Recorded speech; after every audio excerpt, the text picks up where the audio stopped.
Hello and welcome back. We are doing our glitter tumbler 101 for 2025. I normally do this video in the summertime, you guys, but I see y'all have been running up the numbers on my previous version, so I'm like, let me do it in January this year to get y'all started off on the right foot. And so I'm using a recycled sublimation tumbler. I definitely recommend, like, if you're doing it like for a customer, use like just a plain stainless steel tumbler. But yeah, I'm using a sublimation tumbler for the purposes of this video. I use a foam insert and the turner handle when I need to handle it, and so I will leave links to the foam inserts. The people who make my turner have since went out of business. I bought it on Etsy, but I will find some that I think are good and reputable, and I will leave a link to that in the comments. And so I will be glittering doing the Mod Podge method. This is using Mod Podge, which is a type of adhesive, in order to apply the glitter. I like to add in acrylic paint, so either that being chalk paint or regular acrylic paint. I do not recommend like the cheap 69-cent acrylic paint. That stuff is thin and it chips and it dries really quickly. So, do spend like $2-3 on a good quality thick acrylic paint that will hold up. Definitely only do about 10% paint to Mod Podge ratio. So, yeah. The glitters I'm using, that is Rapunzel. It is a holographic fine glitter, and I'm using Cotton Candy. That is a color shifting fine glitter. And so normally I just do one color, but y'all decided to do an ombre for this one because, like, switch it up. And so you can see how thin that is, especially when you're dealing with a cup that is a color. Make sure that's why the more expensive paint is important, because it'll be more opaque and you'll get better coverage with your Mod Podge, and you don't have to use a lot, because the problem is when you have to use a lot of paint in order to get that opaque coverage, now you're painting it instead of having glue, and that's not what we want. So just listen to me when I say this, y'all. Spend that $3, that extra $2.67, and get a nice acrylic paint.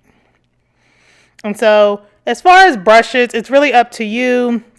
I like blush brushes or like powder brushes. Usually makeup brushes are going to be your best bet. The ones that are nice and soft and densely packed. Key here being a densely packed brush. That way you get that good dense coverage of your adhesive. And remember, nasties, once it comes in your craft room, it do not go back out. Do not wash this brushing and put that on your face. Now if you break out, that's on you, babes. Okay? Okay. And so I'm pointing here. So essentially how I like to hold my hand for an ombre, I like to go ahead and get my wrist bone on my desk, hold it at a 45-degree angle in the air, and just sprinkle. The goal with the ombre is not to create a harsh line of demarcation. You just want it to seamlessly flow. And I'll show you on the second layer kind of what you're looking for. But yeah, just go down little by little, tap, tap, tap, sprinkle, sprinkle, sprinkle. It takes time, y'all. Your ombre may look crazy the first time. It's okay. Keep trying. And then once you figure out how to get the first color on, the second color is literally like fill in the blank. Just sprinkle it anywhere it's not. And don't forget your edges, nice and simple. So that's how that looks. I decided for this one, I normally do my bottoms off camera because they're just really hard to capture on camera. But I'm just going to show you just off GP because I do glitter the bottoms of my cups. Everybody doesn't. There also might be a question of, do you also have to glitter all the way to the top of your cup? No, not if you don't want. Take like a Sharpie and make a line around it, tape it off, and you don't have to. I just feel like a lot of y'all come here and saying like, you're not supposed to do this, you're not supposed to do that. And it's just like, babes, if you have all these rules, then just don't do it. We're here for funsies. And because that's what this is all about. This is my cup drying rack. I decided to show you guys what it looks like, but this is where I put my cups while they are drying. And so changing it up this year. So you may see some people that when they glitter using the Mod Podge method, they go ahead and take a heat gun to it. And so I immediately pulled it off that little holder, and I'm showing you how I go about drying it quickly with the heat gun. So I have the heat gun on low, not on high. You want to keep that gun and your cup moving. Keep the heat in the cup moving, because the minute you see an air bubble forming, like you didn't heated it up too hot, it's over with. It's going to stay like that. Do not, you see, I was just showing you really quick. Do not put the paper, don't flip the paper. What I like to do, I just like to, after I heat it up for about 2 minutes, roll it. This is just to make sure all your glitter is flat. If there was like a little like hump of glue, it just flatten all that out. Hit it with a little more heat, roll it again. Remember, your tumbler is going to get hot. It is metal. So please, please, please, if you do this, please be careful. So yeah, that's what it looks like. And like I still, even once I heat it with the glue gun with the heat gun, I still give it like 10 minutes just to cool down because I don't want to be putting glue on a hot tumbler because that's just going to make it set faster. All right, so layer 2. And again, if you don't want to use the heat gun method, just let it sit for about an hour and you'll be good to go. I was going straight away with this and I forgot there I was trying to teach y'all technique.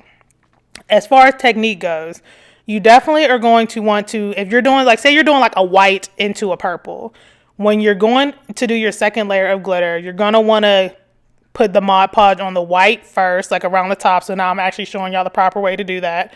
And then go and put your Mod Podge on your purple color, because we always want to make sure we're sealing and glittering lightest to darkest. That way that if the dark needs to cover up anything, it can, but you're also not dragging dark into places where there's a lighter color. If that makes any sense. I probably described that horribly, and for that, I am sorry. But yeah, essentially, do it in sections. You don't have to necessarily do it light to dark. I prefer light to dark, but make sure you're doing it in sections. Either use 2 different brushes or wipe off your brush between so you're not dragging one color into a different color where it doesn't belong. And so we're back. Wrist on the desk, 45-degree angle, sprinkle, sprinkle, sprinkle. And like you can see, because since the Mod Podge is white, you can definitely see, like, you see how it's like looks like a wave crashing in, like it's kind of like thin, how it thinning out. That's what you want. You don't want it to be bulky or a line. We're not doing stripes, sister. We're doing an ombre. It's supposed to just fade nice into it. You know what I mean? Because if your hairstylist was doing your hair and she gave you a harsh line of demarcation, you'd be pissed, right? Balayage it, baby. Balayage it. And you see how like we have like those sprinkles that kind of would go into the next color? That's exactly how you want it to look. And you can ombre, you know, half and half, 30-60. 30-60, that does not add up, girl. 70-30. However, whatever your heart's desires for like how you want to do it. Mine is like a 40-60 split. So yeah, pretty. I was really happy with these colors.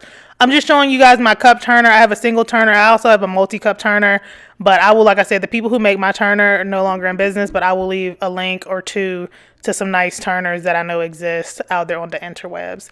And so after that second layer, we're going to dust off all the glitter. And the next thing we're going to do is we're going to seal our glitter. And so I'm using polyacrylic to seal. And you're probably asking, why do you need to seal your glitter? So for chunky glitter, I think it's just super important because it's less layers when you get to the epoxy part. But for when you're doing like an ombre, for example, this is to make sure that the colors stay in their place. Because again, they're still going to have glitter that's going to want to flake off when you go to do the epoxy. But you see, I don't have that much coming off.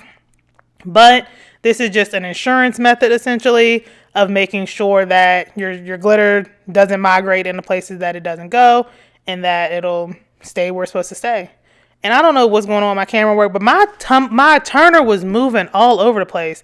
And I just got a new desk, and I'm like, what is going on? Why is my turner tripping? And so this is why I always tell y'all also, y'all be asking me questions sometimes about my equipment, but it's important to know your own equipment.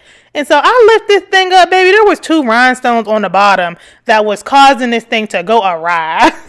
Okay, PPE. So that has dried for an hour. We are putting on gloves. Sisters, we are also, and brothers, we are also putting on face mask protection.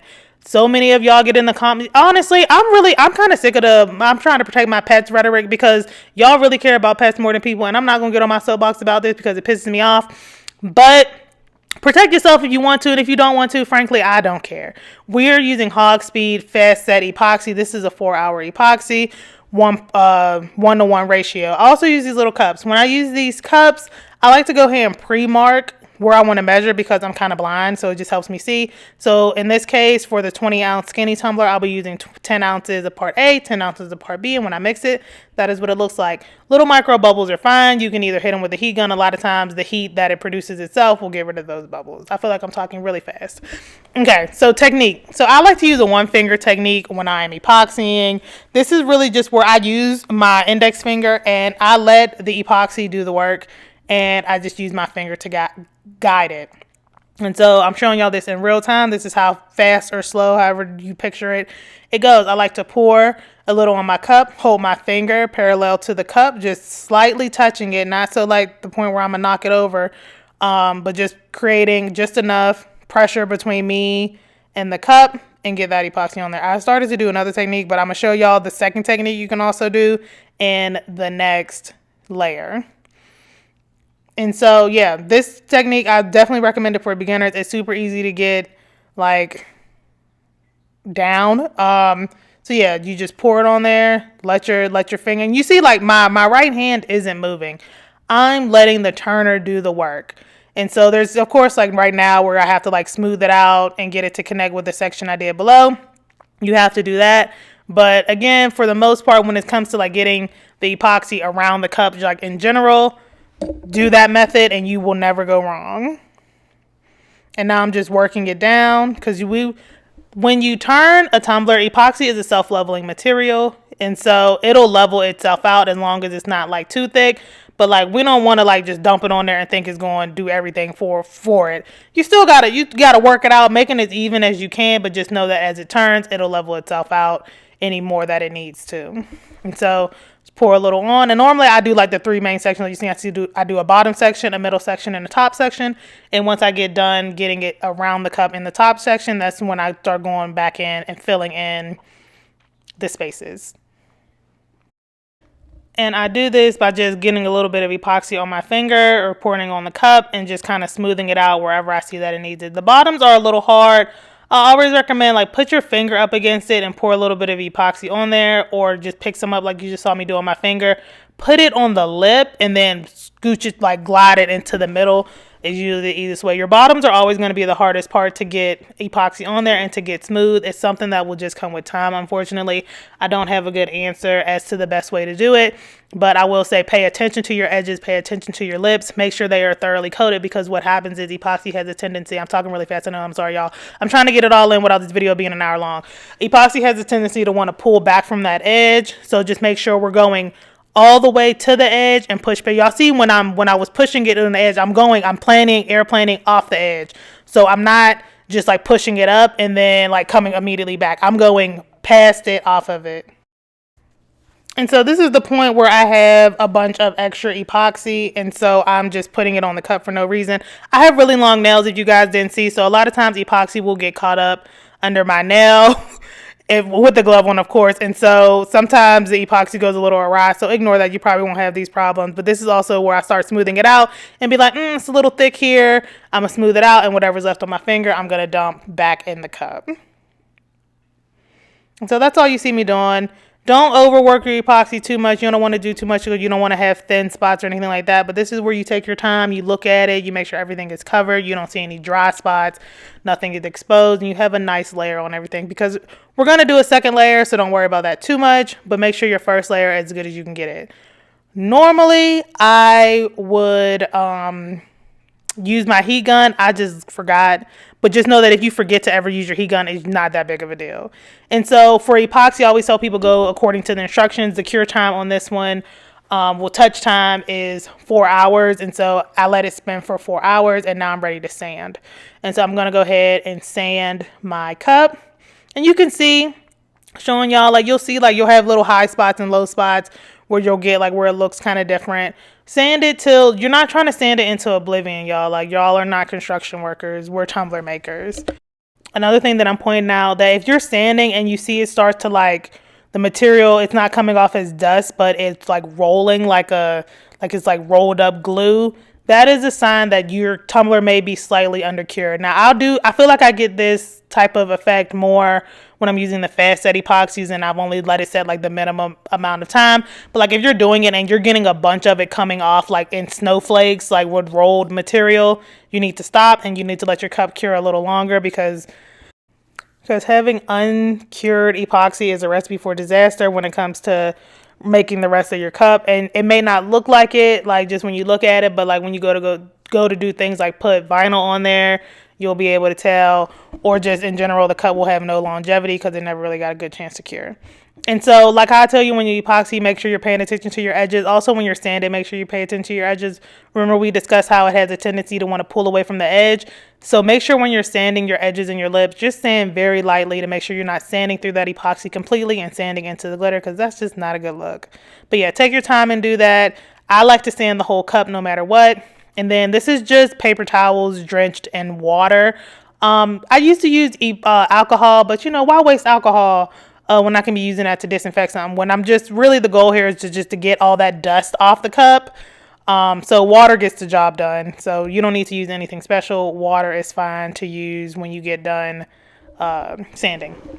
And so you could use vinyls here or whatever you want, regular stickers. I'm going to be using a UV DTF because every time I do this, I usually put my own name on it. But baby, I have enough tumblers. I don't need no more. And so I'm just making a generalized tumbler.